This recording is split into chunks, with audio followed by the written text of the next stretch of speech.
ನಿಮ್ಮ ಹಳೆ ಒಡವೆನ ಅಧಿಕ ಬೆಲೆಗೆ ಮಾರಬೇಕೆ? ಅಟಿಕಾಗೆ ಕಾಲ್ ಮಾಡಿ 8880 ಅಟ್ಟಿಕಾ ಗೋಲ್ಡ್ ಕಂಪನಿ. ಕಾಂಗ್ರೆಸ್ ಪಾಳೆಯದಲ್ಲಿ ಒಬ್ಬ ಮುಸ್ಲಿಂ ಸಮುದಾಯದ ಪ್ರಬಲ ನಾಯಕ ಜಮೀರ್ ಅಹಮದ್ ಖಾನ್ ಅವರಿಗೆ ಫುಲ್ ಟೆನ್ಷನ್ ಸ್ಟಾರ್ಟ್ ಆಗೋಗಿದೆ. ದಾವಣಗೆರೆ ಬೈ ಎಲೆಕ್ಷನ್ಗೆ ಸಂಬಂಧಪಟ್ಟಂತೆ ಪಕ್ಷ ವಿರೋಧಿ ಚಟುವಟಿಕೆಯಲ್ಲಿ ಭಾಗಿಯಾದ್ರು ಅನ್ನೋದಕ್ಕೆ ಸಂಬಂಧಪಟ್ಟಂತೆ ಒಂದು ಆಡಿಯೋ ವೈರಲ್ ಆಯ್ತು. ಬಟ್ ಅದು ಅವ್ರದೇನಾ ಅನ್ನೋದ್ರ ಬಗ್ಗೆ ಕನ್ಫರ್ಮೇಶನ್ ಇಲ್ಲ. ಬಟ್ ಹೈಕಮಾಂಡ್ ಬಹಳ ಗಂಭೀರವಾಗಿ ಪರಿಗಣಿಸಿದೆಯಾ ಆಡಿಯೋವನ್ನ ಅಂತ. ಸಚಿವ ಸ್ಥಾನ ಮಿಸ್ ಆಗಿದ್ದಕ್ಕೆ ಸಿಡಿದೇಳ್ತಾರ ಜಮೀರ್ ಅಹಮದ್ ಖಾನ್ ಅನ್ನೋದು ಪ್ರಶ್ನೆ. ಮೊದಲ ಲಿಸ್ಟ್ ಅಲ್ಲಿ ಅವರ ಹೆಸರೇ ಇರಬೇಕಾಗಿತ್ತು. ಇಲ್ಲ, ದಾವಣಗೆರೆ ದಂಗಲ್ನಿಂದ ಜಮೀರ್ ಅಹಮದ್ಗೆ ಸಚಿವ ಸ್ಥಾನ ಮಿಸ್ ಆಗಿದೆ. ಎರಡನೇ ಲಿಸ್ಟ್ ಅಲ್ಲೂ ಕೂಡ ಡೌಟು. ಮಾಜಿ ಮುಖ್ಯಮಂತ್ರಿ ಸಿದ್ದರಾಮಯ್ಯನವರ ಆಪ್ತರಲ್ಲಿ ಬಹುತೇಕರಿಗೆ ಸಚಿವ ಸ್ಥಾನ, ಆದ್ರೆ ಜಮೀರ್ ಅಹಮದ್ ಖಾನ್ ಅವರಿಗೆ ಇಲ್ಲ. ಜಮೀರ್ ಅಹಮದ್ ಖಾನ್ ಅವರಿಗೆ ಸಚಿವ ಸ್ಥಾನ ಮಿಸ್ ಆಗಿರುವ ಹಿನ್ನೆಲೆ ಅಸಮಾಧಾನ ಸ್ಫೋಟ ಆಗ್ತಾ ಇದೆ. ಈ ಹಿಂದೆ ಶಿಸ್ತು ಕ್ರಮ ಎಂದಾಗ HDK ಭೇಟಿಯಾಗಿದ್ರಂತೆ ಜಮೀರ್ ಅಹಮದ್ ಖಾನ್. ಹಂಗಾಗಿ ಅಂಥದ್ದೊಂದು ನಿರ್ಧಾರಕ್ಕೆ ಬಂದ್ಬಿಡ್ತಾರ. ಜಮೀರ್ ಅಹಮದ್ ಖಾನ್ ಮುಂದಿನ ನಡೆ ಏನಾಗಿರುತ್ತೆ ಅನ್ನೋದೇ ಸದ್ಯ ಇರುವ ಕುತೂಹಲ. ಸಚಿವ ಸ್ಥಾನ ಮಿಸ್ ಆಗ್ತಾ ಇರೋದ್ರಿಂದ ಎರಡನೇ ಹಂತದಲ್ಲಿ ಸಂಪುಟಕ್ಕೆ ಸೇರ್ಕೊಳ್ತಾರಾ ಅನ್ನೋ ಕುತೂಹಲ ಇದೆ. ಬಟ್ ಸಾಧ್ಯತೆಗಳನ್ನ ನೋಡಿದ್ರೆ ಅಲ್ಲೂ ಕೂಡ ಡೌಟ್ ಅಂತ ಹೇಳಲಾಗ್ತಾ ಇದೆ. ಬದಲಾಗಿ ಬೇರೆಯವರ ಹೆಸರುಗಳೆಲ್ಲ ಮುಂಚೂಣಿಯಲ್ಲಿ ನೋಡೋದಕ್ಕೆ ಸಿಗ್ತಾ ಇದೆ. ಹಂಗಾಗಿ ಜಮೀರ್ ಅಹಮದ್ ಖಾನ್ ಅವ್ರಿಗೆ ಈ ಸಚಿವ ಸ್ಥಾನ ಮಿಸ್ ಆದ್ರೆ ಒಬ್ಬ ಪವರ್ಫುಲ್ ನಾಯಕ ಅಂತ ಬಿಂಬಿಸಲಾಗ್ತಾ ಇದೆ. ಮುಸ್ಲಿಂ ವೋಟ್ ಬ್ಯಾಂಕ್ ಅತಿ ದೊಡ್ಡ ಶಕ್ತಿ ಕಾಂಗ್ರೆಸ್ ಪಾಳೆಯಕ್ಕೆ. ಆ ವೋಟ್ಗಳನ್ನ ಕ್ರೋಢೀಕರಿಸಿ ತಂದು ಕೊಡುವಂತಹ ಶಕ್ತಿ ಇರೋದು ಜಮೀರ್ ಅಹಮದ್ ಖಾನ್ ಅವರಿಗೆ ಇಡೀ ರಾಜ್ಯದಲ್ಲಿ.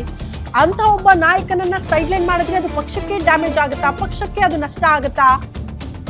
ಬಟ್ ನಷ್ಟ ಅನ್ನೋದಕ್ಕಿಂತ ಪಕ್ಷ ವಿರೋಧಿ ಅಂತ ಬಂದಾಗ ಪಕ್ಷ ಅದನ್ನ ಸಹಿಸಿಕೊಳ್ಳುವ ಮನಸ್ಥಿತಿಯಲ್ಲಿ ಇಲ್ಲ ಅನ್ನೋದು ಬಹಳ ಸ್ಪಷ್ಟವಾಗಿ ನೋಡೋದಕ್ಕೆ ಸಿಗ್ತಾ ಇದೆ. ಈ ಬಗ್ಗೆ ಮತ್ತಷ್ಟು ಡೀಟೇಲ್ಸ್ ಅನ್ನ ಕೊಡ್ತಾ ಹೋಗ್ತಾರೆ ನಮ್ಮ ಪ್ರತಿನಿಧಿ ದುರ್ಗೇಶ್ ದೂರವಾಣಿ ಸಂಪರ್ಕದಲ್ಲಿ. ದುರ್ಗೇಶ್, ಬಹಳ ಪವರ್ಫುಲ್ ಲೀಡರ್ ಅಂತೆಲ್ಲ ಜಮೀರ್ ಅಹಮದ್ ಖಾನ್ ಅವ್ರನ್ನ ನೋಡ್ತಾ ಇದ್ವಿ. ಬಟ್ ಈಗ ಅವ್ರಿಗೆ ಸಚಿವ ಸ್ಥಾನ ಮಿಸ್ ಆಗ್ತಾ ಇರೋದನ್ನ ಗಮನಿಸ್ತಾ ಇದ್ವಿ. ಬಿಕಾಸ್ ಸೆಕೆಂಡ್ ಲಿಸ್ಟ್ ಅಲ್ಲೂ ಕೂಡ ಡೌಟ್ ಅಂತ ಹೇಳಲಾಗ್ತಾ ಇದೆ. ಇಫ್ ಸಪೋಸ್ ಸಚಿವ ಸ್ಥಾನ ಸಿಗದೆ ಹೋದ್ರೆ ಮುಂದಿನ ನಡೆ ಏನಾಗಿರುತ್ತೆ ಅಂತ. ಎಸ್ ಶ್ರುತಿ, ಜಮೀರ್ ಅಹಮದ್ ಅವರ ನಡೆ ಬಹಳ ಕುತೂಹಲ ಮೂಡಿಸ್ತಾ ಇರುವಂತದ್ದು. ಯಾಕಂದ್ರೆ ಮೊದಲ ಪಟ್ಟಿಯಲ್ಲೇ ಜಮೀರ್ ಅಹಮದ್ ಅವರ ಹೆಸರು ಕೇಳಿ ಬರ್ತಾ ಇತ್ತು. ಅದರಲ್ಲೂ ಕೂಡ ಪ್ರಬಲವಾಗಿ DCM ಖಾತೆಗೆ ಹೆಸರು ಮುನ್ನೆಲೆಗೆ ಬಂದಿತ್ತು. ಆದ್ರೆ ಇದೀಗ ದಾವಣಗೆರೆಯ ವಿಚಾರಕ್ಕೆ ಸಂಬಂಧಪಟ್ಟಂತೆ ವೈರಲ್ ಆಗಿರುವಂತಹ ಆಡಿಯೋ ಬಹಳ ದೊಡ್ಡ ಸಂಕಷ್ಟವನ್ನ ಜಮೀರ್ ಅವರಿಗೆ ತಂದೊಡ್ಡಿದೆ. ಹೈಕಮಾಂಡ್ ನಾಯಕರಿಗೂ ಕೂಡ ಈ ಆಡಿಯೋ ಈಗಾಗಲೇ ತಲುಪಿರುವಂತದ್ದು. ಈ ನಿಟ್ಟಿನಲ್ಲಿ ಎರಡನೇ ಪಟ್ಟಿಯಲ್ಲೂ ಕೂಡ ಜಮೀರ್ ಅವರಿಗೆ ಅವಕಾಶ ಸಿಗತ್ತಾ ಸಿಗಲ್ವಾ ಅನ್ನುವಂತಹ ಒಂದು ಆತಂಕ ಶುರುವಾಗಿದೆ. ಹೀಗಾಗಿ ಜಮೀರ್ ಅವರ ನಡೆ ಮುಂದಿನ ದಿನಗಳಲ್ಲಿ ಯಾವ ರೀತಿ ಇರುತ್ತೆ ಅನ್ನುವಂಥದ್ದು ಕುತೂಹಲ ಮೂಡಿಸ್ತಾ ಇರುವಂತದ್ದು.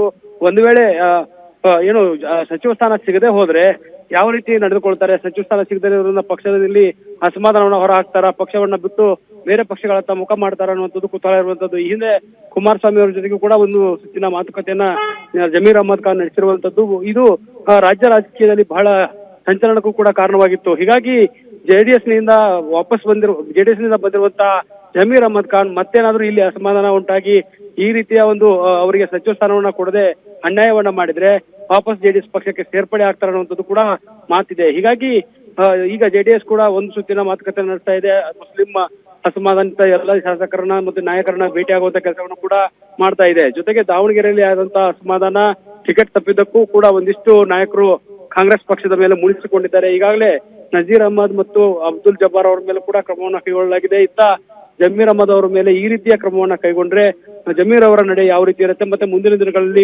ಅಲ್ಪಸಂಖ್ಯಾತರು ಮತ್ತೆ ಮುಸ್ಲಿಂ ಮತಗಳು ಕಾಂಗ್ರೆಸ್ಗೆ ಯಾವ ರೀತಿ ಒಳೆಯೇಟು ಕೊಡುತ್ತವೆ ಅನ್ನೋದು ಕೂಡ ಮುಖ್ಯ ಆಗತ್ತೆ. ಈಗ ಸದ್ಯಕ್ಕೆ ದಾವಣಗೆರೆ ಉಪಚುನಾವಣೆಯಲ್ಲೂ ಕೂಡ ಒಳೆಯೇಟು ಬಿದ್ದಿರೋದ್ರಿಂದ ಕಾಂಗ್ರೆಸ್ಗೆ ಬರಬೇಕಾದಂತ ಮತಗಳು ಪಕ್ಷೇತರ ಅಭ್ಯರ್ಥಿ ಪಾಲಾಗಿತ್ತು. ಹೀಗಾಗಿ ಜಮೀರ್ ಅವರನ್ನ ಯಾವ ರೀತಿ ಕಾಂಗ್ರೆಸ್ ನಡೆಸಿಕೊಳ್ಳುತ್ತೆ ಅನ್ನುವಂಥದ್ದು ಬಹಳ ಕುತೂಹಲ ಮೂಡಿಸ್ತಾ ಇರುವಂತದ್ದು. ಶ್ರುತಿ. ಓಕೆ ದುರ್ಗೇಶ್, ಧನ್ಯವಾದಗಳು ತಮ್ಮೆಲ್ಲ ಮಾಹಿತಿಗೆ.